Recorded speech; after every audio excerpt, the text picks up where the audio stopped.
Good morning, PT on Ice Daily Show. I'm Zach Morgan here, lead faculty with our cervical and lumbar spine divisions. Let me direct you real quick to our next few courses that we have coming up for those for the spine division. So in February, this weekend, we have a cervical spine course over in Woodstock, Georgia. That's just a little north of Atlanta. Cool town there in Woodstock. Actually, the first place I ever did a CrossFit competition way back in 2011. So it'll be kind of good to be there and not have to run 7K through the woods. I will enjoy that a lot more.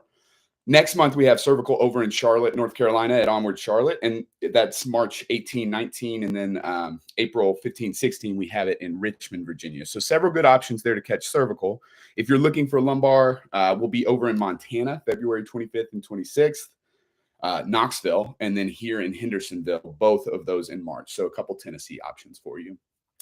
Team, tonight or this morning, the topic I wanted to talk to you all about is why reviewing the game film isn't optional. And the reason I guess I'm thinking about this topic a little bit this morning is one of the most common courses I get, or one of the most common questions I get from participants at courses, especially newer graduates, but really most participants is, how is it that I can get mentorship, or what are the ways in which that I can improve my clinical practice? And I think that's a difficult thing because your clinic structure may yield itself towards mentorship. It may yield itself away from that. But one thing that you can control yourself would be watching your own game film. And I would say you could, I don't want you to be your own mentor, but you could definitely help yourself out through a few clinical scenarios by watching your own game film. And what I mean by a game film is either setting a camera up or a voice memo up in the eval room with you so that you can then go back and listen to your subjective and objective exams.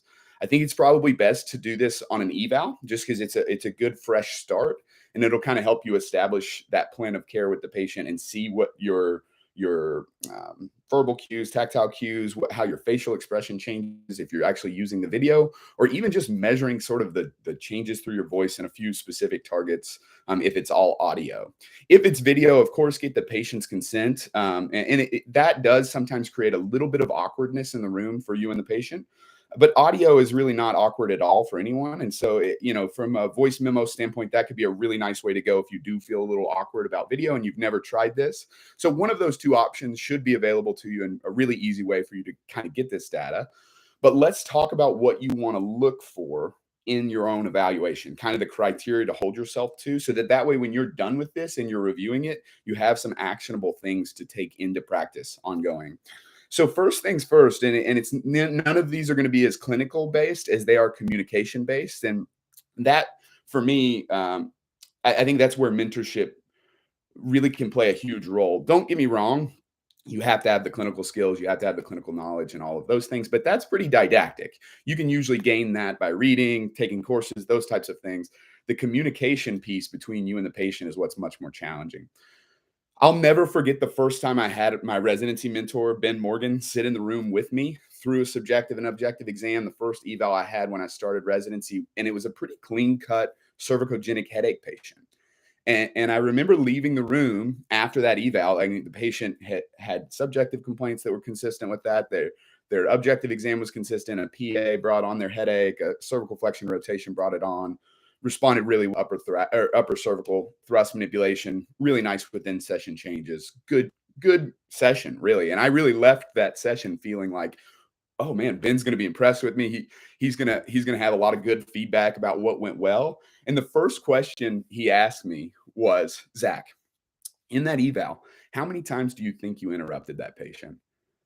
And I stopped and thought for a second. I was like, I have no idea, Ben. I don't recall interrupting her. And he said, Zach, you interrupted her 14 times in that hour. And that hit me like a ton of bricks because I had felt like it was a good clinical scenario. I felt like the eval had gone really well. If I could have picked one for him to watch, it would have been that one. And I still had such huge feedback to improve on. 14 interruptions.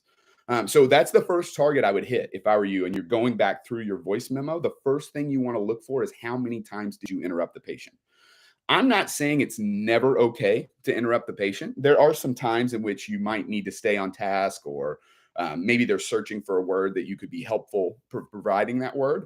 But if you get to the end of an eval and you've interrupted the patient 15 times, like I had, it's pretty difficult to excuse all 15 of those, and just look at them individually and say that was a warranted interruption that kept us on task, or ooh, I didn't even realize I did that. And I think the second reflection is probably the more common one. We don't realize we're interrupting our patients a lot of times, but we are. So it's helpful to keep a tally of those things. So that's thing one. Find out how many times you interrupted the patient through that first clinical encounter. Thing number two is challenging, but I want you to tally the filler words that you use. We use different filler words. For me, you're probably hearing some of those now. Sometimes it's sometimes it's like, sometimes it's you know.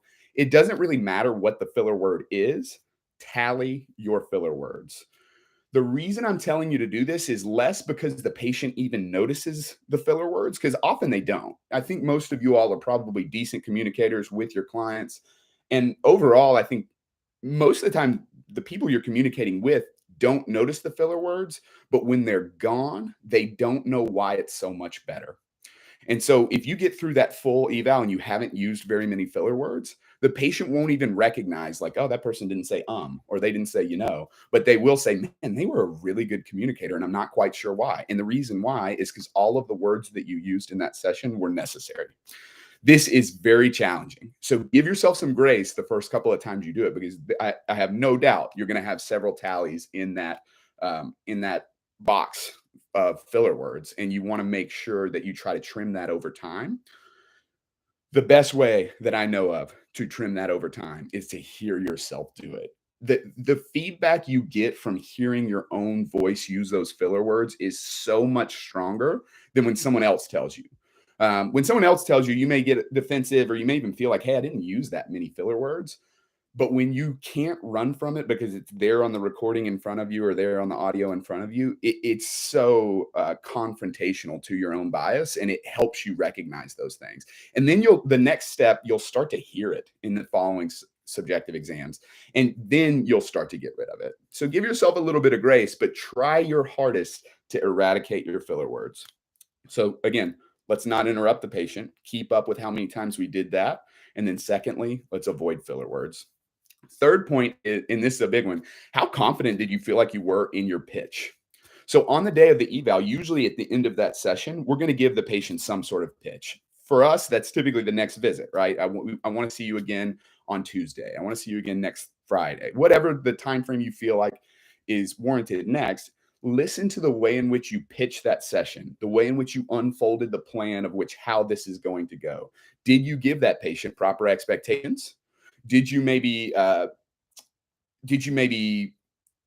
lean too heavily on a within session change and make this person believe this is going to go away within one day, when in fact it might take several visits? Did you lean too heavily on it depends, right? Or when there are factors that change how fast things will go away. Like a lot of times for me, when one of those times that it depends comes up a lot is when a patient says, what could I do to make this go faster? And for a lot of us, we'll say it depends, or there's so many factors, but give them those factors. And this is a beautiful place to talk about lifestyle and how much sugar do you eat? How well do you sleep? How much protein do you consume? How's your hydration?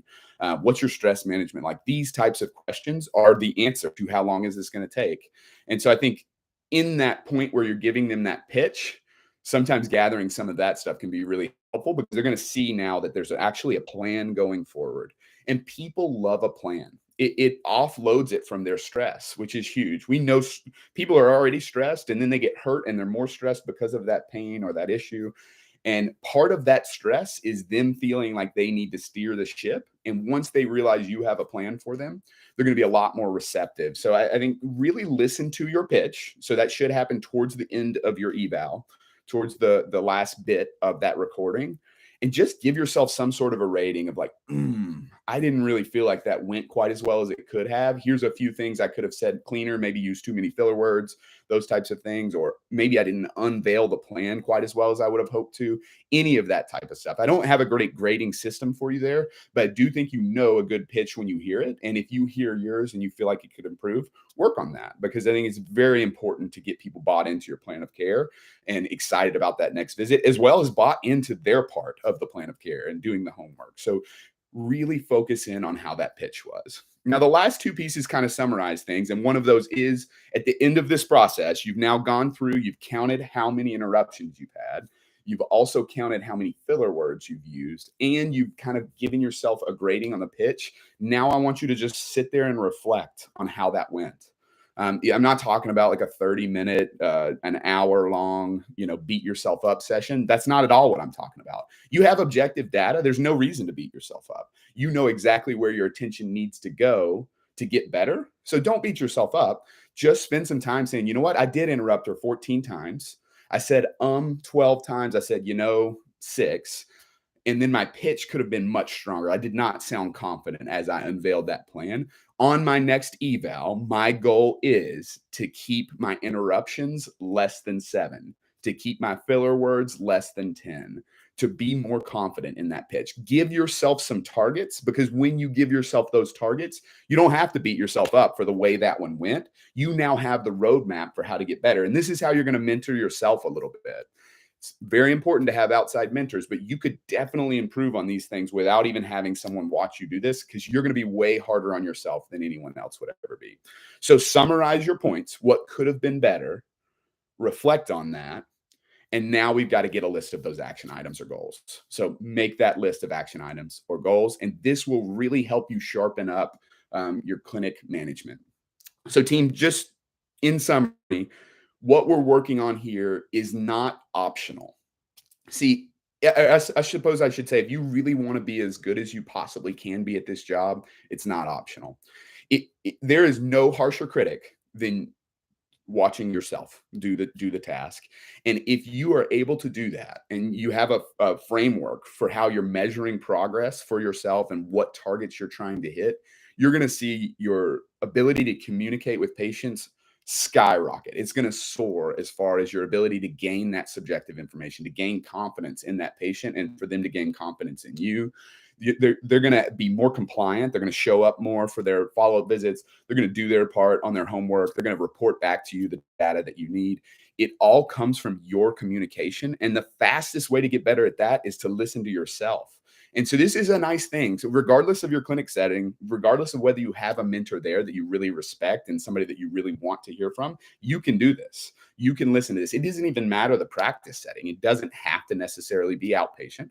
This tool of recording yourself is going to be really helpful as you're developing your skill set in communication. So team, that's all I've got for you today. Simple points, easy to do, painful to listen to, but I would really encourage you to take this step if if what you're looking for is clinical outcomes. I think a lot of times we focus on manual therapy skills, or we focus on special tests or different things like that, when in fact, just our plain communication with the patient is actually what needs to improve. You have the head knowledge of what that patient needs. It's, can we unveil that in a way that the patient actually wants to take that knowledge and make a change in their life? That's all I've got for you this morning. I will see you all again soon. Thanks for anything. If you've got questions about this process, please drop them in the comments. I'll kind of try to watch the thread throughout the day and see if I can give you any tips, tricks, or anything like that. Hope to see you on the road. We'll be everywhere this year. A lot of spine courses coming your way, and we'll try to keep you up to date on those things. All right, team. Thanks. Happy Tuesday.